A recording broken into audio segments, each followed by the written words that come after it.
There's a moment in life, often arriving without fanfare, when you look in the mirror and feel the decades behind you merge with the present. Maybe you can't pinpoint exactly when you stepped into your 70s, but you sense something has shifted, an awareness that your time is more precious and your energy more limited. It can be both comforting and a little disorienting to realize you're in a brand new chapter that doesn't come with a detailed guide. You think of all the places and commitments you used to rush toward, and then quietly acknowledge some of them just don't feel right anymore. You're reminded that part of growing older is learning to protect your well-being by choosing where and with whom you spend your days. Before we get further, I'd like to know where you're joining us from, and if you get any value from these videos, a like and subscribe would mean a lot. I often wonder how these reflections resonate with people from different walks of life, and a small gesture of support helps me understand we're on this path together. It also reassures me that even if our specific stories vary, many of our inner truths about aging and self-care remain surprisingly similar. One of the first lessons I learned in my 70s was recognizing how draining loud or chaotic environments can be. When I was younger, bustling parties and crowded events might have felt lively, even exhilarating. Now, I notice how mentally tiring it is to compete with high volumes and frantic energy. It's not that I never enjoy a busy function. I might still attend special gatherings, especially for loved ones. But I no longer feel compelled to stay the entire time or be at the center of the action. Instead, I'll slip out early or find a quiet corner to rest. It can feel strange to break old habits, but each day reminds me that I only have so much stamina to give. If I spend it all in chaotic spaces, I have less left for the peaceful moments I truly savor. I've also grown cautious of places where my presence isn't valued. Sometimes that's a physical location, but often it's more about the people. Maybe it's a social group where everyone talks over each other and no one even notices if you haven't spoken a word. Or perhaps it's a volunteer committee that once energized you, but now there's a constant undercurrent of dismissiveness, especially toward older voices. By the time you reach 70, you've collected a wealth of experience. And while you might not need to be the center of attention, it's still important to feel heard. When you repeatedly leave a place feeling invisible or disregarded, it may be time to step away. You deserve environments where you're not only seen but appreciated for the perspective you bring. Looking after your physical health becomes a top priority at this stage, so I've had to reconsider places that demand too much from my body. A steep hiking trail I once loved might now provoke more aches than rewards, or an all-day shopping trip might wear me down in ways it never used to. There's no shame in adjusting your activities to match your current capabilities. The key is to distinguish between healthy challenge and unnecessary strain. You can keep moving, keep exploring, but do it in a way that respects your limits.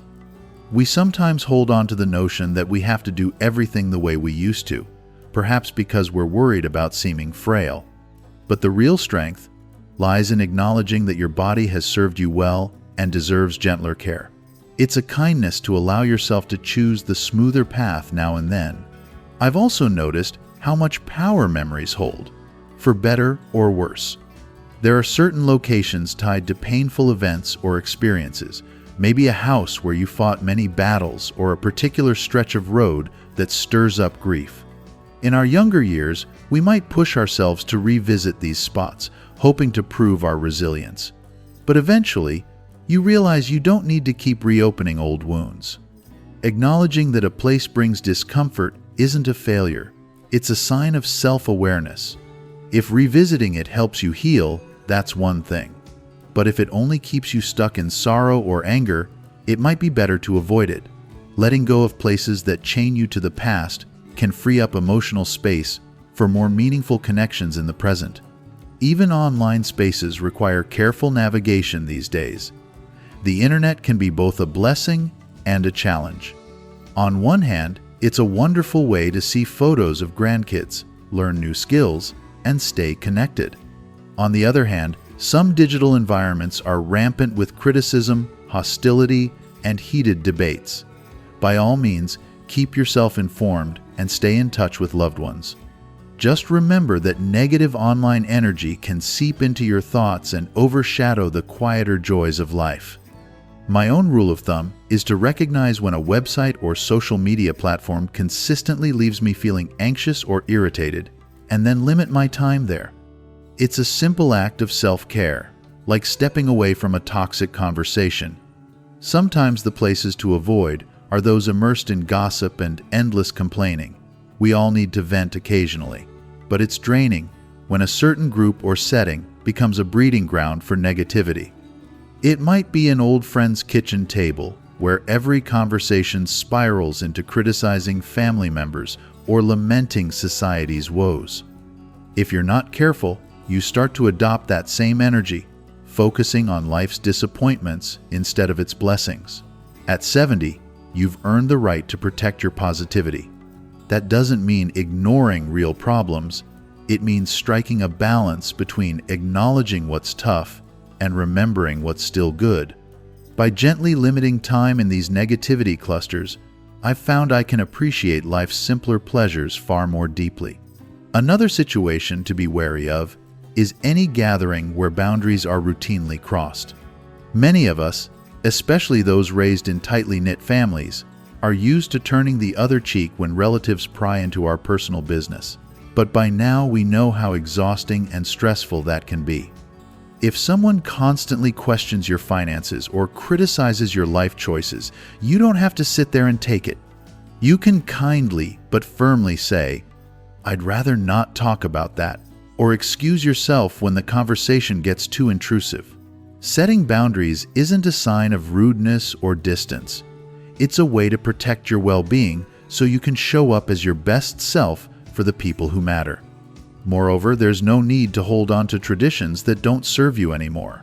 Perhaps there's a weekly club meeting you've attended for years out of habit, even though it no longer brings you joy. Or an annual reunion that once felt exciting but now only dredges up tension. Habits and traditions can be comforting, but they can also become burdens when they lose their purpose.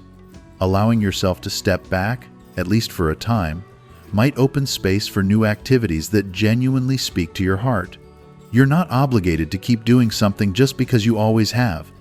Change can be liberating, especially now that you have the wisdom to see what's truly worth holding on to. I remember a point in my own journey when I realized I didn't need to rationalize every choice to others. If I don't feel comfortable in a certain place, that in itself is reason enough to leave or not go in the first place. There's no law stating I must offer explanations for prioritizing my peace. Often, we stay out of politeness or worry about judgment, but the truth is, most people are more concerned about their own lives than ours. If someone questions your decision, a simple, "I won't be able to make it this time," usually suffices. Trust me, the world will go on, and you'll feel a weight lift from your shoulders. It's liberating to realize you have the freedom to make choices based on what nurtures you rather than what others expect. Avoiding certain places or people doesn't mean you're shutting yourself off from life. In fact, stepping away from what depletes you makes room for experiences that uplift you. You might find a new hobby, meet a fresh circle of friends, or even rediscover the simple joy of solitude. When you free yourself from the pressure to be everywhere, you learn to appreciate where you actually are. This shift can be subtle, but once you embrace it, you start noticing the gentle gifts in daily life, like a quiet morning walk, a warm conversation over tea, or the peace of a serene evening at home. As I see it, the point of growing older is not to fade away, but to live with more clarity. You don't have to keep up with every trend or obligation. You have the wisdom to differentiate between what energizes you and what leaves you tired and uninspired. That's a privilege of age, and I believe it's one we should honor. If ever you feel a twinge of guilt for stepping back, remember you've likely spent decades putting others first. At this stage, focusing on your own well-being is not selfish. It's a healthy and necessary shift. If something about this perspective resonates with you, if you feel that gentle tug telling you it's okay to decline an invitation or avoid an old haunt, listen to it. You'll find that trusting your instincts becomes easier with time, and often Those instincts are right on the money when it comes to protecting your emotional and physical health. If you're anything like me, you'll also discover a sense of peace in no longer forcing yourself into situations that just don't feel right. It's like finally exhaling after holding your breath for too long. So here's a small invitation. Look at the environments and people in your life and ask yourself if they truly bring you contentment. Are you spending time in places that give you more stress than joy? Is there a group that once felt like home but now feels foreign or dismissive? Pay attention to those feelings. They're not mere whims, they're clues guiding you toward healthier decisions. Even a small step, like skipping a particular event or limiting your time online, can bring surprising relief. I want to thank you for sharing these moments with me. Knowing we can connect across different places and circumstances is one of the beautiful gifts of modern life.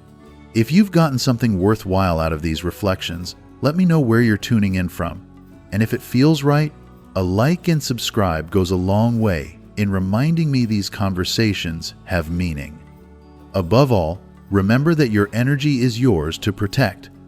At 70 and beyond, you've earned the right to spend your days in ways that keep you feeling light, hopeful, and free to embrace whatever joys come next.